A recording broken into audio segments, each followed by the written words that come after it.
Sir हम आपकी तरफ आते हैं और अभी जैसा आपने एक एग्जाम्पल से एक स्टोरी से आपने ये समझाया था अभी पीछे और कि कैसे उस बच्चे ने एक यूरेका वाला थॉट दे दिया अचानक से और आप एक इनोवेशन की तरफ एक आविष्कार की तरफ बढ़ गए और उसके बाद कि आपने अपनी उपलब्धि भी बताई और साथ में आपने शुरुआत में कहा था कि मैं जहाँ पर भी जाता हूँ बच्चों से दोस्ती कर लेता हूँ।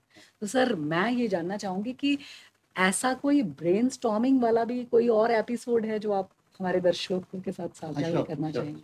बच्चों के साथ ना एक बड़ा अच्छा रहता है कि आप एक बार मेलो डाउन हो जाइए।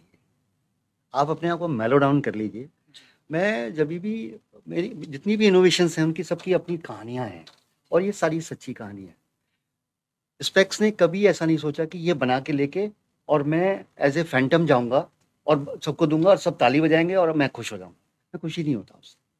तो हमने हमेशा प्रोसेस के बीच में जो है बनाना शुरू किया। ऐसा था कि खाना ना ब्राह्मण आदमी है तो खाना रुचिकर लगता है। खाने के अलावा मुझे कोई शौक नहीं है और खाने में भी क्वालिटी। मैं आपको यहाँ देहरादून क्या यहाँ नॉर्थ इंडिया में बता सकता हूँ कहाँ पे कहाँ कौन सी चीज़ कैसी बढ़िया मिलेगी। बर्फ़ी खानी है तो कहाँ बिहारीगढ़ में जायसवाल की बर्फ़ी से बढ़िया नॉर्थ इंडिया में बर्फ़ी नहीं बनती। उस बर्फ़ी को गर्मी में भी, अब उसकी साइंस बता रहा हूँ, बर्फ़ी को गर्मी में भी रखेंगे 12 दिन तक 15 दिन तक खराब नहीं होगी, फंगस नहीं लगेगी। मैं आपको बताऊँ। तो इसी तरह का जो चीज़ें हैं जब तक आप उसमें इन्वॉल्व नहीं होते हैं, कनेक्ट नहीं होते हैं और ये जो पूरा का पूरा था जो पहली कहानी मैंने बताई वो एम्पैथी से ही स्टार्ट हुई कि वो सीधा तो एक बार क्या हुआ कि बच्चों के साथ मेरे को कुछ एक्सपेरिमेंट करने का था कि जो मिलावट है या फूड क्वालिटी है उसको कैसे कैसे कर सकते। तो एक बड़ा ग्रुप था, करीब 20-25 स्कूल के बच्चे थे, 4-4 बच्चे हर जगह, टीचर्स भी थे। तो हमने कहा कि यार अब हम बात तो कर रहे हैं और जो आप टेस्ट कर रहे हो वो लैब में तो कर रहे हो, लेकिन यार हमारी माता जी तो सारा डील करती हैं या दादी डील करती है या बहन डील करती है, उसका और वो साइंस से नहीं है तो वो कैसे करेगी, उसको क्या लेना है, मतलब वो कैसे पता करेगी जो ये, क्योंकि वो तो फिजिकल ऑब्जर्वेशन से ही करेगी कि ये अच्छी चीज़ है या खराब चीज़ है। तो क्यों ना यार इसका इसके लिए कुछ सोचा जाए यार, हम सब सोच के आज यहाँ से तब निकलेंगे कि एक आइडिया आना चाहिए। प्रेस क्लब में ये मीटिंग हुई थी, ये 2001 की बात है, शायद फरवरी था या जनवरी था, डेट मेरे को याद नहीं। तो इसमें विज्ञान प्रसार के अरूप मिश्रा जी भी थे, आज की डेट में जो है वो आसाम पोल्यूशन कंट्रोल बोर्ड के चेयरमैन, उससे पहले साइंस एंड टेक्नोलॉजी के चेयरमैन थे, वो उसमें थे। तो कहा ब्रजमोहन ये अच्छा आइडिया है, इसको करते हैं। तो आपको सुन के ताज्जुब होगा, हमें 3.5 घंटे लगे हमें आइडिया ड्रॉप। और आइडिया कैसे कैसे आए मैं आपको बताऊँ कि क्यों ना एक छोटी लैब किचन में बनाया जाए, यहाँ से आइडिया।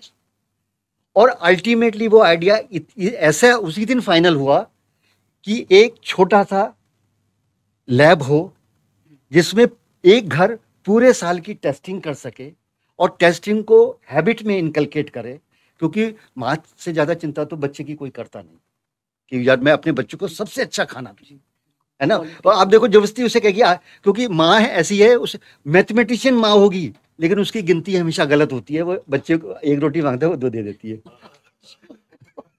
वो उसका अफेक्शन है। तो इसी पॉइंट को देखते हुए कि तो यही बच्चों के साथ ब्रेनस्टॉर्मिंग में आया।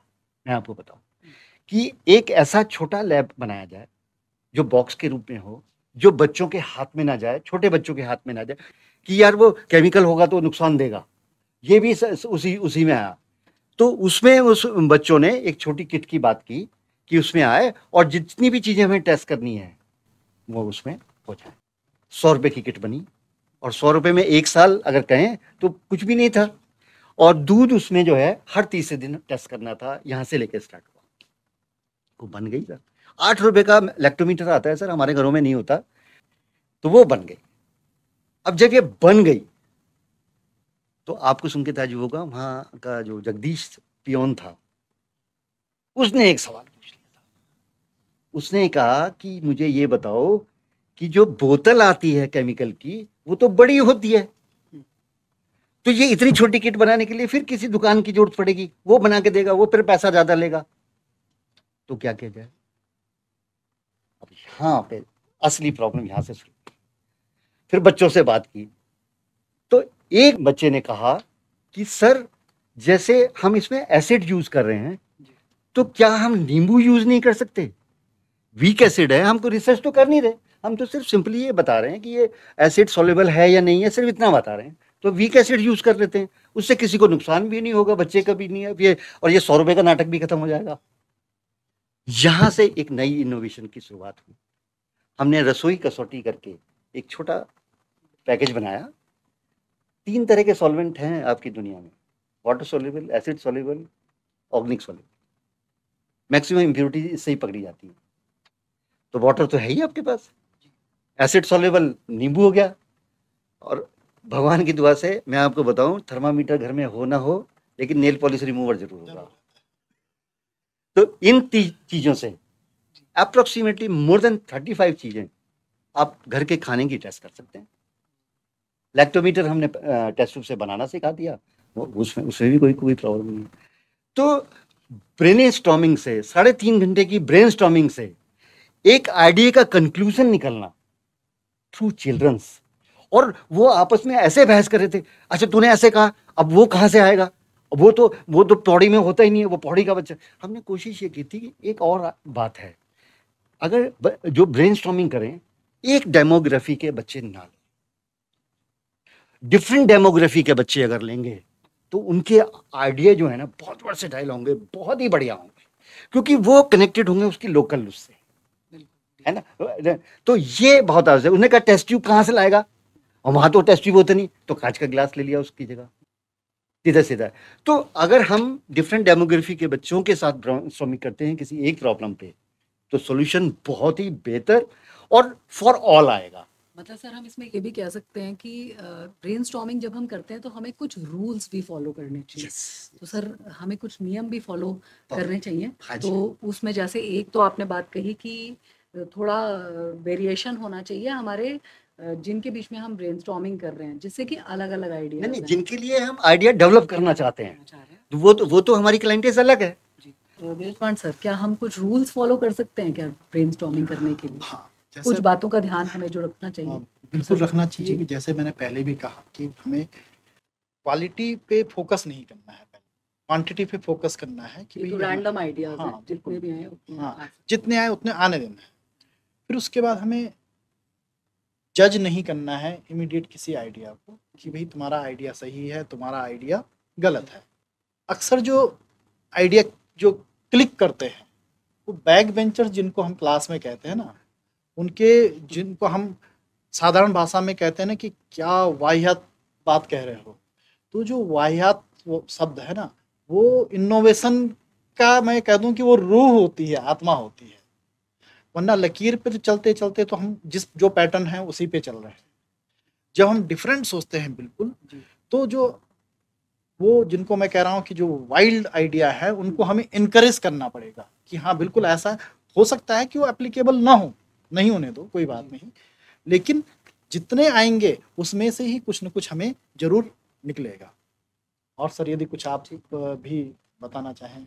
बताने के हम लिए इसमें अपनी सर ये तो हमने ब्रेनस्टॉर्मिंग की बात की कि रूल्स क्या होने चाहिए। जैसे सर ने बोला अगर हमारे पास जिन के लिए हम डेवलप कर रहे हैं ये आइडिया, जिनके लिए हम चाह रहे हैं कि इनोवेटिव आइडियाज़ आएँ, अगर उस ग्रुप में वेरिएशन होगी तो वेरिड आइडियाज़ आएंगे। जैसे सर आपने कहा कि अगर हम एक ही एरिया के बच्चों से बात करते हैं तो एक टाइप के आइडियाज़ संभावित हैं, लेकिन अगर हम अलग अलग एरियाज के बच्चों से बात करते हैं तो शायद आइडियाज में भी वेरिएशन एक ही चीज के लिए आ सकती है। एक समस्या के बहुत अच्छी वैरायटी के समाधान हमें देखने को वहां पर मिल सकते हैं।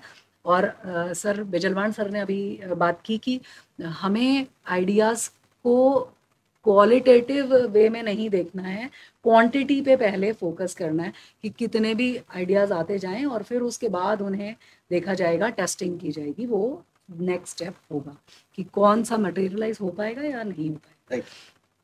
और इसके अलावा हमें और कौन सी एक्टिविटीज हो सकती हैं सर?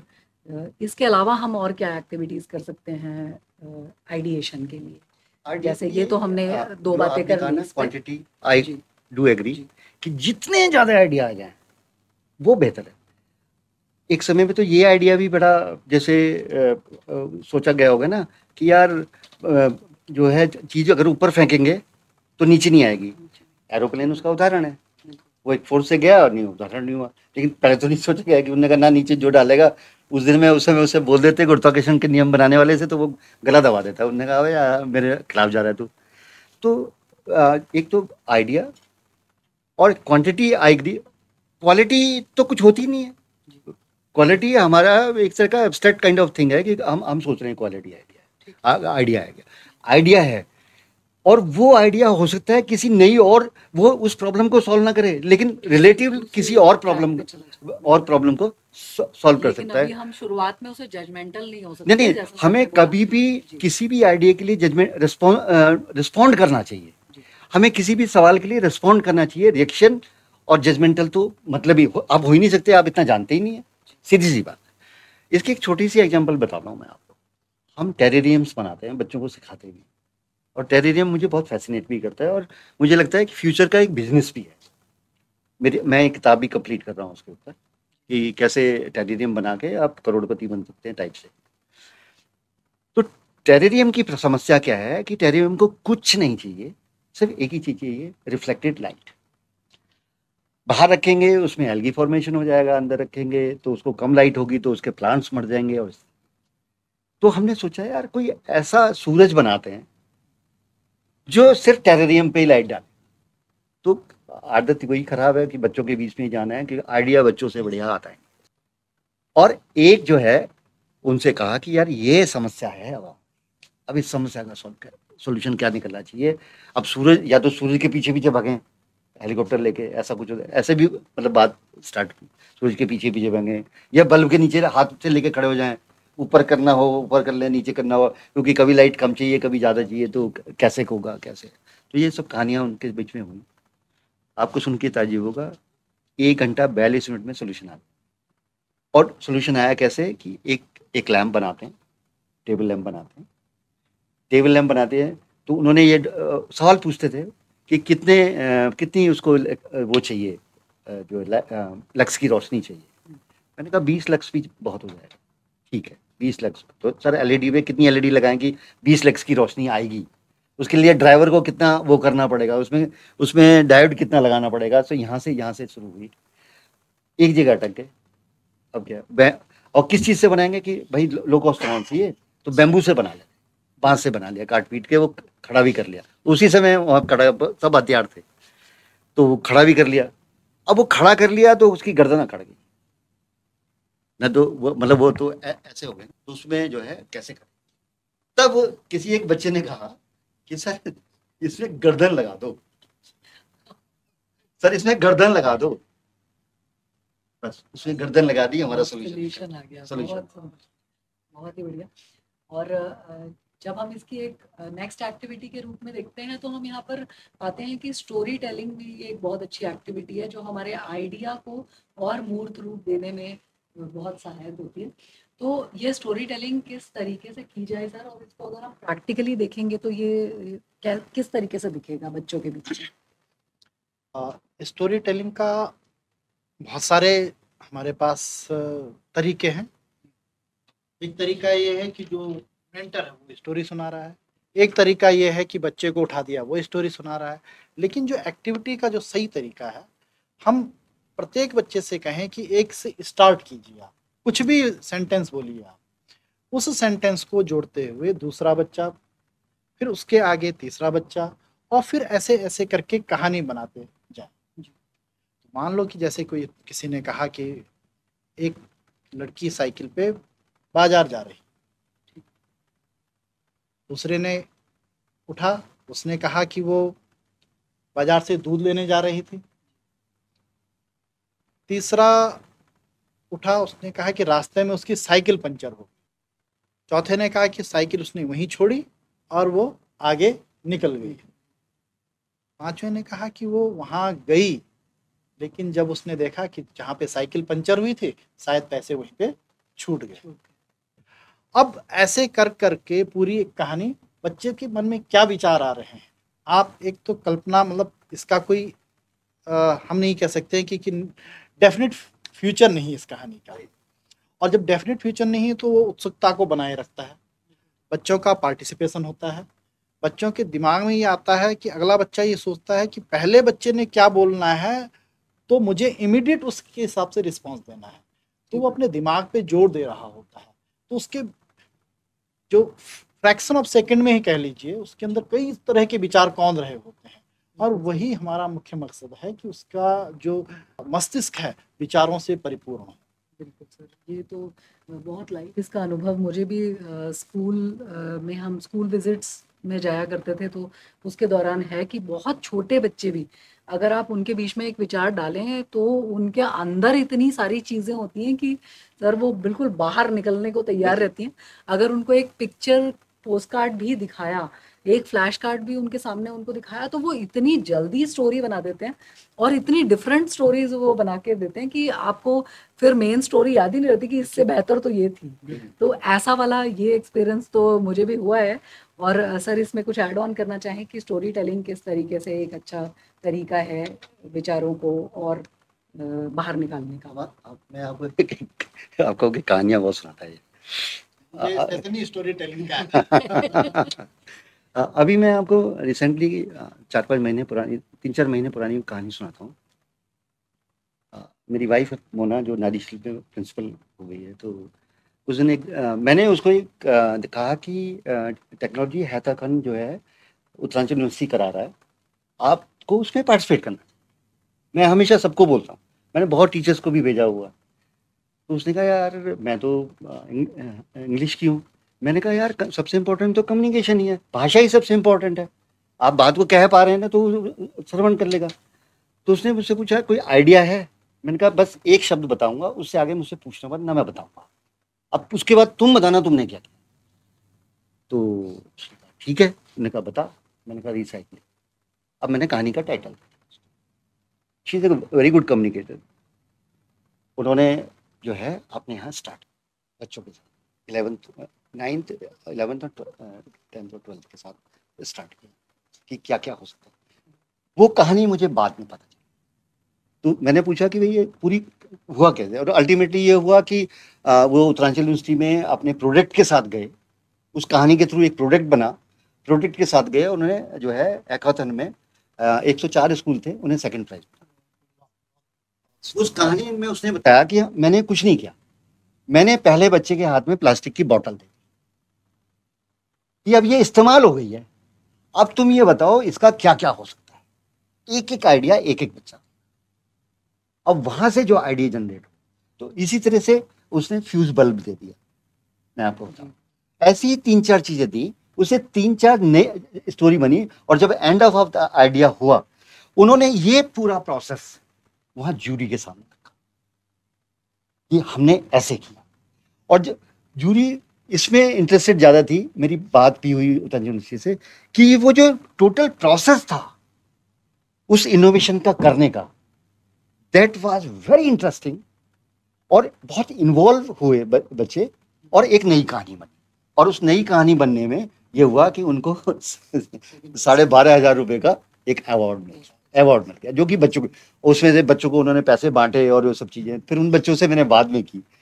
तो मेरा ये कहना है कि जो स्टोरी टेलिंग है, अगर वो ऑब्जेक्ट बेस है, आपने यही दे दिया हाथ में, मुझे लगता है कि वो इनोवेशन की तरफ और क्रिएटिविटी की तरफ ज्यादा लेके जाएगा। और इमेजिनेशन तो ऑफ कोर्स उसमें होगा ही होगा। तो हाथ में जो है, हाथ, मेरा कहना है कि वो साइंस नहीं, वो फिलॉसफी नहीं जो हाथ में आपको कुछ देती ना, है ना। तो वो मेरा तो अपना नजरिया है। सर ये आपने इस पे एक बहुत अच्छा क्यू कार्ड मुझे दे दिया कि यहाँ से ये जा रहा है हमारी दूसरी एक्टिविटी की तरफ। आपने बोला कि आपने मैम को एक वर्ड दिया, रिसाइकलिंग। यस। तो उन्होंने उस रिसाइकल पे अपना पूरा प्रोजेक्ट बेस कर दिया, उसको इतना डेवलप करके। तो इसी पर हमारी जो एक्टिविटी एक और आइडिएशन की है वो वर्ड एसोसिएशन है। तो ये वर्ड एसोसिएशन का भी बड़ा अच्छा सा एग्जाम्पल सर बन गया कि हम कैसे उस कोई एक शब्द के रूप में भी हमें कोई आइडिया है तो उसको भी उसके भी चारों तरफ हम है ना वीव कर सकते हैं एक पूरी कहानी। तो वर्ड एसोसिएशन बहुत इंपॉर्टेंट चीज़ है सर। मतलब हम उस वर्ड से उस प्रोडक्ट को, जो आपने बोला तो उस प्रोडक्ट को अगर हम कनेक्ट कर पाए तो सर फिर वो मटेरियलाइज होकर एक मतलब एक प्रॉब्लम सॉल्विंग तो हुआ ही है, जी, इनोवेशन प्रॉब्लम भी आ गया, सॉल्विंग हुआ, प्रॉब्लम बिल्कुल सॉल्विंग भी हो गया, और बच्चे को प्रॉब्लम अंडरस्टैंडिंग और उसे मैनेज करने का जी।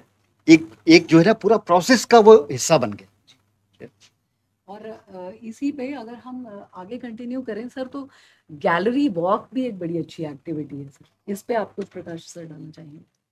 गैलरी वॉक और अपना हमारे कुछ अनुभव हाँ, से भी कनेक्ट कीजिएगा सर पहले कि तो ऐसा कुछ स्कूल में भी कुछ हुआ है क्या? गैलरी वॉक पहली जी। बात तो बहुत अच्छी एक टेक्निक समझ लीजिए, बहुत ही अच्छी ऐसी एक्टिविटी है कि इसमें पोस्टर्स हमने बना लिए, दीवारों पे टांग दिए। अब मान लो 10 बच्चे हैं क्लास में, सबने अपने पोस्टर बनाए, दो ने इस दीवार पे, दो ने उस दीवार पे। अब पूरी क्लास, यानी कि पोस्टर बनाने के लिए काफ़ी समय दिया, वो स्टिकी नोट की तरह नहीं है कि हमने उसी समय किया। बच्चे ने सोचा समझा बनाया, अब दूसरे बच्चे ने भी बनाया, उसी टॉपिक पे बनाया, अब वो अवलोकन कर रहे हैं। अब मान लिया जैसे हम ही यहाँ पे तीनों बैठे हैं, आपने बनाया, मैंने बनाया, सर ने बनाया दीवार, सर ने अपने आइडियाज़ से एक बनाया, मैं वहाँ पे गया तो मैंने कहा कि सर इसमें अगर ऐसा होता मेरे विचार से तो शायद ऐसा होता। सर ने मेरे पास आए, सर ने कहा कि ये यहाँ पे थोड़ा सा अगर इसको ऐसे कर लेते तो एक तो विचारों का आदान प्रदान हो गया, और उन विचारों के आदान प्रदान से मुझे जो अपने विचार थे उनको रेक्टिफाई करने का, उनको परिष्कृत करने का एक बहुत अच्छा मौका मिलता है। हमारे यहाँ जब साइंस फेयर होता है तो उसमें बच्चों की चार्ट हम लगवा लेते हैं, मॉडल्स लगवा लेते हैं, और सब विजिट कर रहे होते हैं, सब देख रहे होते हैं, बच्चों से पूछ रहे होते हैं कि क्या है क्या नहीं है। और किसी के पास उससे बेहतर आइडिया है कि अगर अभी मैं एक थोड़ा सा एग्जाम्पल भी देना चाहूँ कि हमारे स्कूल में बालिका थी, उसने एक ऑर्डिनो बेस्ड एक स्टिक पे लगा करके कि ये जो ब्लाइंड पीपल है उनको चलने में हेल्प करेगा, कि ये जाएगा और वहाँ साउंड वेव भेजेगा और एक अल्ट्रासोनिक सेंसर से उसको डिटेक्ट करेगा, और यदि ऑब्स्टिकल है तो वो आवाज़ इसमें आ जाएगी। ठीक है, ये तो बड़ा अच्छा विचार। फिर जब उस क्लास में प्रदर्शित कर रही थी अपने उसको, तो एक बच्चे ने आइडिया दिया, ने कहा कि ये तो ठीक है कि इसको आ जाएगा, लेकिन अगर ये अंधेरे में चल रहा हो तो अंधेरे का फर्क ब्लाइंड व्यक्ति को तो नहीं है, खैर, लेकिन दूसरा जो सामने से आ रहा है व्यक्ति, उस पे उसको तो नहीं दिख रहा है वो। तो उन्होंने कहा कि जब इसका बजर बज रहा है, इसमें एक एलईडी भी लगा दिया जाए, तो जैसे ही ऑब्स्टिकल आएगा, कोई अवरोध आएगा, बजर बजेगा और साथ ही साथ एक एलईडी भी जलेगी, तो सामने वाला दूर से देख लेगा कि भाई अगर बजर की आवाज़ नहीं सुनाई दी तो वो लाइट एलईडी देख लेगा कि वहाँ पे कोई ना कोई व्यक्ति है। तो ये जो मैं कह रहा था कि अवलोकन करके उनके दिमाग में, और मैं आपको कहूँ कि हमारी बालिका ये नेशनल में इस मॉडल को बहुत बहुत बढ़िया, बहुत ही सुंदर सर। तो मैं इसमें एक चीज़ ऐड करना चाहूँगा। जी ये मैंने अपने छोटे बच्चे, मतलब मेरा एक ही बेटा है, उससे सीखी। जैसे गैलरी की बात की ना, तो लाइव गैलरीज में ले जाइए ना उसको। हमारे बच्चों को पता ही नहीं है फिटकरी क्या होती है, आलम क्या होता है। तो सॉल्ट की गैलरी बनाइए ना, एक सारे सॉल्ट की गैलरी बनाइए ना, वेजिटेबल गैलरी बनाइए ना, शॉप की दुकान पे ले जाइए जिसके यहाँ सब्जियाँ टंगी हो। बच्चों को नहीं पता है कि भिंडी कौन सी होती है, अरबी कौन सी होती है, टाइप से। दालों की गैलरी बनाइए ना, उसे नहीं पता अरहर की दाल में और चने की दाल में फ़र्क क्या है, बड़ों को नहीं पता सर। मैं ना, मेरा ये कहना मतलब है कि जो चीज़ उसकी क्वालिटी ऑफ लाइफ को इम्प्रूव कर सके, उनकी गैलरीज क्यों नहीं बना रहे।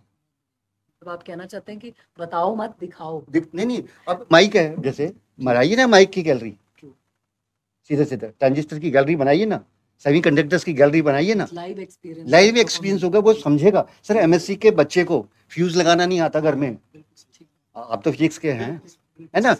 वही कह रहा हूँ, जैसे अभी हमारा एक कैंपेन है कि हम कहते हैं कि जैसे बटन लगाना आता है ना बच्चे को, खाना आता है, तो ऐसे ही उसको अपना बल्ब रिपेयर करना आना चाहिए, है ना। तकरीबन 7.5-8 लाख बच्चों को हम ये रिपेयरिंग करना सिखा चुके हैं थ्रू आउट इंडिया। तो मेरा यही कहना है कि यार हम जो है ना, ऐसी चीज़ों से जो वन वे है उससे क्यों दिखाना चाहते हैं, हम क्यों टमाटर फोटो में दिखाना चाहते हैं। टमाटर वहाँ रख दो, मुर्गा वहाँ रख दो, यार ये है ना मुर्गा है, अब वो फैसिनेट होगा बच्चा, अच्छा ऐसा होता है मुर्गा, अब उन्होंने कहा ये जंगली है, ये वाइट है, ये ऐसा है, अब उसमें भी वैरायटी है। तो आप उसे जब तक एक्सपीरियंस नहीं कराएंगे ना, सीधी सी बात मेरा कहना है, फिटकरी का टेस्ट क्या होता है, सॉल्ट का क्या टेस्ट होता है, दोनों में फर्क है। उसको सब्जी में नहीं डाल सकते, उसको डाल सकते। तो उससे उसकी क्यूरियोसिटी जब डेवलप होगी ना, तो उससे विभिन्न कहानियां डेवलप होंगी। तब आपसे कामाक्षी पूछेगा ना, यार ये फिटकरी किस काम आती है, इसको क्यों पढ़ा रहे हो मुझको, ये क्यों बता रहे हो हमको नहीं समझ में आता। रहीमन पानी राखिए बिन पानी सब सुन। लेकिन जब पानी में काम किया तब समझ में आया कि रहीमदास जी का कहना था पानी कम हो जाएगा तो क्या करेगा। तो जो लाइव है वो तो ज्यादा हमारे पास है ना, तो मेरा ये कहना है उससे लिटरेचर भी, लाइव से लिटरेचर भी जुड़ेगा, है ना, परिस्थिति से उसकी क्वालिटी हो जाएगी। क्लास 12th में भी, साइंस में 9th में भी होता है, 9th 10th में रेजिस्टेंस का सीरीज में और पैरेलल कॉम्बिनेशन। तो हम वही चित्र में दिखाते हैं ऐसे ऐसे। तो हम तो सीधे से बाजार से रजिस्टर ले आए और उनको एक रजिस्टर को नापा, मल्टीमीटर से दूसरे को नापा, तीसरे, फिर उनको आपस में जोड़ दिया सीरीज में, देखो भाई ये मल्टीमीटर दिखा रहा है उतना ही जो तुम्हारा थियोरेटिकल आ रहा है कि नहीं है। फिर उनको पैरेलल में जोड़ दिया, थियोरेटिकल जो आ रहा है वही है कि नहीं है। तो वो बच्चा इससे ज़्यादा समझ लेता है। लैब वर्क और प्रैक्टिकल एक्सपीरियंस तो बहुत ही ज्यादा जरूरी प्रैक्टिकली है। है, ये पूरी लैब है। हम जो साइंस विदाउट बुक्स के कॉन्सेप्ट की बात करें ना, सॉरी, ले तो सब किताबों से ही रहे हैं, किताबों, देखिए ज्ञान तो किताबों में है। लेकिन मेरा ये कहना है उससे ज्यादा आदमी सीख रहा है, यूट्यूब से ज्यादा क्यों सीख रहा है, सीधी बात, चाहे अच्छा है या बुरा ये बाद में सोचेंगे, लेकिन सीख रहा है। तो उसको अगर हम एक तरीके से उसमें इन्वॉल्व कर दें, चीज़ों को समझा दें, कर दें। हम तो अपने बच्चे को दाल खरीदने ले जाते ही नहीं है, सब्जी मंडी ले ही नहीं जा रहे हैं। ये एक बहुत अच्छा, अभी हमने इतनी सारी गतिविधियां सर हमने यहाँ पे इस प्लेटफॉर्म पे शेयर की हैं कि कैसे उन एक्टिविटीज़ के माध्यम से हम बच्चों के अंदर उन विचारों को डेवलप करने में as a mentor, as a teacher, as a guardian हम बहुत हेल्पफुल हो सकते हैं अपने बच्चों के लिए, कि उसको उन विचारों के फ्लो को उसे बाहर आने दें। वो बहुत ज़्यादा क्रिएटिविटी तो इनसाइड है, लेकिन जो हम एजुकेशन की बात करते हैं कि to bring that inside out, तो वो वाले आउटलेट के लिए ये सब बहुत ज़रूरी है। तो इसी क्रम में हमारी एक और गतिविधि जो हम यहाँ पर साझा करना चाह रहे थे वो फ्लैश आइडियाज़ का एक्सचेंज। हम फ्लैश आइडियाज़ को फ्लैश होने दें, जैसे आपने अभी अपनी पिछली वाली कहानी में कहा था कि मैम ने एक बॉटल वो लेकर गई और उसे उन्होंने बच्चों के बीच में दे दिया और कहा कि इससे आप क्या क्या कर सकते हो। तो इस पे अगर टाइम भी हम फिक्स कर दें कि आपको 5 मिनट में बताना है कि इससे आप क्या क्या कर सकते हो। जैसे एक वीडियो मैं देख रही थी और उसमें उन्होंने जो सर हैंकी बीच में रखने वाला गेम, रुमाल पकड़ वाला, बचपन में हम सब ने भी खेला होगा, तो मुर्गा झपट, तो वो वाला वो जो हैंकी बीच में रखा हुआ है, तो ऐसे ही एक टीचर ने हैंकी बीच में रख दिया, बच्चों को चारों तरफ खड़ा किया और उनसे बोला कि अब आप बताइए कि इस हैंकी के क्या उपयोग हो सकते हैं और कोई भी उपयोग रिपीट नहीं होना चाहिए। तो बच्चों ने, मतलब एक बच्चे को जब कुछ नहीं समझ में आया तो उसने वो ज़मीन पे लेट गया और उसने पहले उस हैंकी को उठाया, सर वो एक फुल जो जेंट्स हैंकी होता है बड़ा वाला होता, उसने उठाया और उसको सबसे पहले उसने अपनी मुंह के ऊपर रख लिया। उसने सर कुछ नहीं बोला और उसके थोड़ी देर के बाद उसने उससे अपने ऊपर अपने शरीर पे रख लिया। तो उसने ये दिखा दिया कि आप कैसे इसको पार्ट्स में भी अपने शरीर को ढक सकते हैं, तो कैसे भी और नए नए आइडियाज आपको इस तरीके से आ सकते हैं। तो ये फ्लैश आइडिया वाली जो एक्टिविटी है, ये भी हमारी बहुत ही सुंदर एक्टिविटी है जो हम बच्चों के साथ कर सकते हैं और उनके आइडियाज को इनवाइट कर सकते हैं। और जैसा कि अभी सर ने अपनी बात में कहा था कि हमें जजमेंटल नहीं होना है और साथ में हमें क्वालिटी पे नहीं जाना है, बिल्कुल भी रैशनल आने देना है और वो जो भी बोले उसका, आपने कहा कि स्वीकार करना है उसे, उसका सम्मान करना है। तो हम अब अपनी इस वार्ता के बिल्कुल अंतिम चरण पे पहुंच गए हैं। तो मैं निवेदन करूंगी आदरणीय बिजनबान सर से कि सर क्या कोई संदेश आप हमारे दर्शकों को देना चाहेंगे इसके माध्यम से कि हम कैसे अपने बच्चों में इस विचारोत्तेजना जो है या आइडिएशन की जो प्रवृत्ति है उसको हम डेवलप करें। तो हम क्या संदेश इस प्लेटफॉर्म के माध्यम से देंगे सर? प्लेटफॉर्म के माध्यम से तो मैं ये कहना चाहूँगा कि बच्चों को विचारों को आने दीजिए, वो सही हो गलत हो आने दीजिए। इसका प्रभाव ये है, यदि हम इसको रोकते हैं तो वो निश्चित रूप से बच्चे के मन मस्तिष्क में तो रहेंगे ही वो विचार। ऐसा तो नहीं हमने बोलने से रोका है, सोचने से थोड़े रोका है। अब वो फिर अपने ही अंदर अंदर घुटता जा रहा है। और हमारी आज की जो जीवन शैली है, बच्चा बड़ा एकाकी वैसे ही हो गया है। हम परिवार बिल्कुल छोटे छोटे सेक्ट्स में हो चुके हैं बिल्कुल। और बच्चे के पास खेलने कूदने के लिए मैदान बचे नहीं हैं। अब वो विचार उसके दिमाग में उधेड़ बुन करने पे लगे हुए हैं। हम वो शेयर नहीं कर पा रहा है और वो उसकी परिणति कुछ भयावह रूपों में हो रही है। समाज में कुछ क्राइम बढ़ रहे हैं। तो एक तो हम कहें कि बच्चों को उन्मुक्त भाव से कि वो विचारों को आने दें, करने दें, चाहे वो स्कूल में हो, चाहे वो घर में हो, चाहे वो समाज में हो, कहीं पे भी उन विचारों को हमें हाथों हाथ लेना आना चाहिए। हमें भी सीखना है बड़ों, हमें का मतलब मैं ये कहना चाह रहा हूँ कि समाज में जो तथाकथित बड़े होते हैं, यानी कि बड़ा भाई छोटा भाई के संदर्भ में, माँ बाप बेटे के संदर्भ में, गुरु और शिष्य के संदर्भ में, तो बच्चों के विचारों को आने दें। हम उनको आत्मसात करें अपने ऊपर कि ले लें भाई, कोई बात नहीं। कई बार हो सकता है कि हमें लगे कि बिल्कुल जैसे मैंने कहा कि वाहियात विचार है, ठीक है, शिव जी की तरह गरल धारण कर लीजिए, आशुतोष बन जाइए। उस समय आप उसके इस विचार को लेकर के भविष्य की पता नहीं कौन सी घटना को रोक रहे हैं। तो ब्रेनस्टॉर्मिंग एक नेचुरल प्रोसेस है, वो हम दबा रहे होते हैं, समाज दबा रहा होता है। और हम ये कह रहे हैं कि भाई ब्रेनस्टॉर्मिंग, हम उसको बाहर से विचार नहीं डाल रहे हैं, उसके अंदर हैं, हम उनको प्रस्फुटित होने देना चाह रहे हैं। बिल्कुल, बहुत अच्छी बात है सर। हाँ, और जैसा कि अभी शर्मा सर ने अपने वक्तव्य में भी कहा था कि इसके लिए बातचीत बड़ी इम्पोर्टेंट है ना। तो सर आपका भी एक संदेश इस प्लेटफॉर्म के माध्यम से हमारे बच्चों, हमारे शिक्षकों के लिए। सबसे पहले तो मैं माता पिताओं को ये संदेश देना चाहूँगा कि आप अपने घर में आइडिया बॉक्स बनाइए और अपने बच्चे के आइडिया उसमें रोजाना लीजिए। वो जहाँ भी जाए सुबह उसके बारे में क्या आइडिया, ऐसे ही आइडिया बॉक्स स्कूल में होना चाहिए कि वो बताए कि क्या आइडिया उसको आज की डेट में आया है। अगर उन आइडिया बॉक्सों को कलेक्शन आप करेंगे तो मुझे लगता है इनोवेटर्स को आप इतनी बड़ी एक लिस्ट दे देंगे इनोवेशंस की और क्रिएटिविटी की कि आप खुद नहीं जान सकते। तो आइडिया बॉक्स को बनाइए, ऐसा कोई ऐप बना दीजिए डिपार्टमेंट के लिए कि जहाँ पे वो अपने आइडिया को पिच कर सके। तीसरा एक और मैं कहना चाहूँगा, जितने भी एग्जीबिशंस और ये सब चीज़ें होते हैं ना, ये बहुत सुपरफिशियल है। एक छोटी एग्जांपल के साथ अपनी बात खत्म करूँगा। आसाम में मैं 2004 में जूरी में था नेशनल साइंस कांग्रेस की। उसमें एक बच्चे का आइडिया था जिसको सबने बहुत पसंद किया। वो आइडिया क्या था, आसाम में मिर्चें बहुत होती हैं, तो उसने मिर्चों का सॉल्यूशन बनाया। एक ग्राम मिर्च ली और 10 ml वाटर में लेके उसको स्टराइज किया। जो मिर्च का जो रेट मिलता है वो मिलता है किससे, उसके टेस्ट से, उसकी तीव्रता से। उसने कहा सर इनके सॉल्यूशन बना दिए मैंने, अब इसको टेस्ट कर लो और उसके हिसाब से मेरी मिर्च का दाम बता दो कितना। उसने कैलिब्रेट किया। अब मैंने पूछा उससे, मैं फिर उससे अलग से बात की, मैंने बेटा तेरे को आइडिया कहाँ से आता है? बोला सर हम हर बार ठगे जाते हैं, हमारी मिर्च सबसे तेज होती है, कोई खा नहीं सकता, फिर भी वो हमारे को लाला कम पैसे दे जाता है। तो मेरे गुरुजी हमारी पूरी क्लास को चाय बागान में ले गए थे, तो हमने वहाँ चाय टेस्टिंग का मेथड देखा था, उसने उसी को कन्वर्ट किया। तो मेरा ये कहना है ना कि अगर जो प्रॉब्लम है, हम घर की प्रॉब्लम नहीं बताते अपने बच्चों को कि यार ये प्रॉब्लम है, यार बच्चों के पास ज्यादा अच्छे सोल्यूशन होते हैं कि क्या हो सकता है। जैसे हम उस समय आइडिया पे बात कर रहे थे, तो आपको बहुत सारे बच्चों का ने कहा कि नहीं हमारी जो वो है दादी है, वो क्या करती है लौकी के छिलके की भी सब्जी बनाती है, तोरी के छिलके की सब्जी भी बनाती है टाइप से। तो वो इकोनॉमिक बजटिंग कर रही है, लेकिन अगर चीज़ नहीं है तो कमी को भी पूरा कर रही है। तो इनोवेशन तो हर जगह संभव है। बहुत सुंदर सर।